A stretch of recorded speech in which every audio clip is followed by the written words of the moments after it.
சின்ன ஒரு வரலாற்று ரீதியான கதை இருக்குது. அது புராண கதைகள் அப்படின்னு சொல்லலாம். ஏன்னா இப்போது சூடானை பொறுத்த வரைக்கும், தெற்கு சூடானை பொறுத்த வரைக்கும் அங்கே முழுக்க அதிகமாக இருக்கும், 90% மேலே.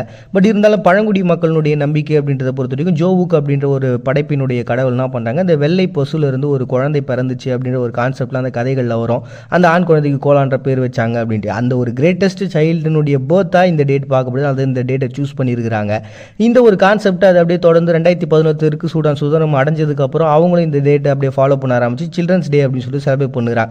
ஆனால் இதுக்கு ஒரு முரண்பாடான விஷயங்கள் என்ன அப்படின்னா, இன்னைக்கு இந்த நைஜரு, சாட்டு, பங்களாதேஷ், கினியா உட்பட அதிகமான குழந்தை திருமணங்கள் நடக்கக்கூடிய பிளேஸில் இந்த சூடானும் தெற்கு சூடானும் இருக்கிறாங்க. கிட்டத்தட்ட 52% குழந்தை திருமணங்கள் இங்கே நடந்துகிட்டு இருக்கு. 15 வயசுக்கு முன்னாடியே குழந்தைங்களை திருமணம் பண்ணி கொடுத்துறாங்க.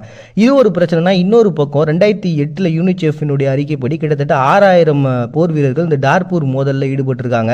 2014 கிட்டத்தட்ட 9000 சிப்பாய்களையும்